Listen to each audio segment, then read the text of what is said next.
My family didn't believe that it could be really dangerous at the beginning.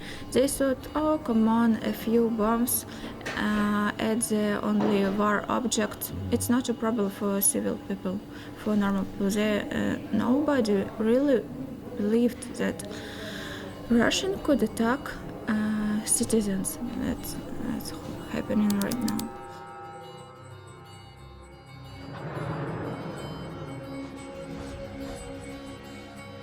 Упреждающих действий, для мобилизации всех органов власти, для наращивания ресурсов системы здравоохранения, для того, чтобы бороться с эпидемией максимально эффективно, используя как наш собственный опыт, так и лучшие практики других стран.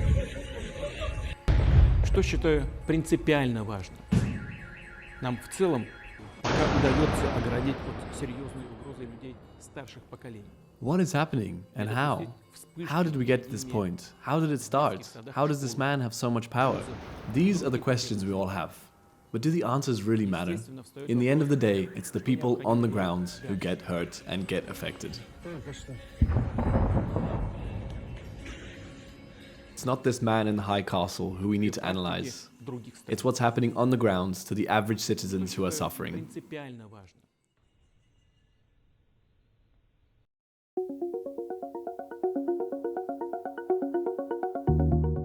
From the beginning, this conflict seemed close to home for me, and I was sick of watching the horrors unfold on TV. So I planned a trip and went to see for myself.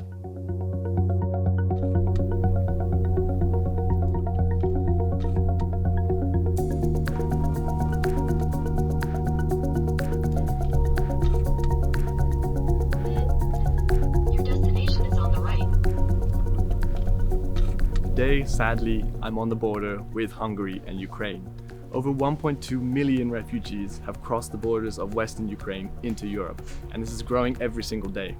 So behind me, you can actually see where a lot of the refugees are brought across the border, processed, registered, and usually moved on to Budapest or moved on to meet family members and people they know.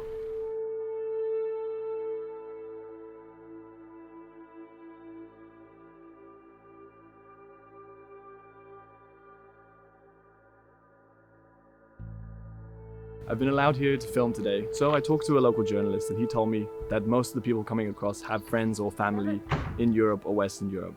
They've been registered here, it's extremely organized, and so many people from the local area are helping out.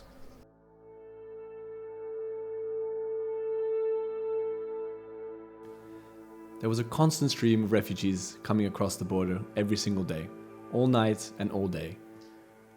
While I was at the border crossing, I met a boy with no shoes and mud all up his legs. He told me he'd walked for 2 days and lost his parents on the way. So I'm here in the main refugee center where all the beds are. There's about 150 to 200 beds. It's about 200 meters away from where the buses come.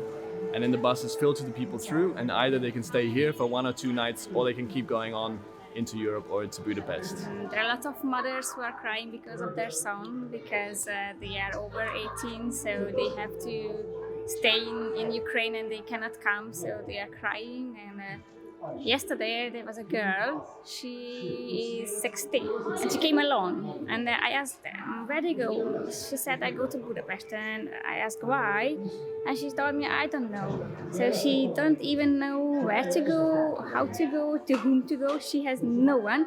She has just her dad.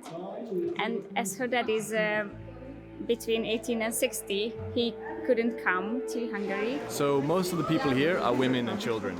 Sadly, they've said that they had to leave their sons or their husbands behind in Ukraine. This is because of the rule that they had to stay and fight.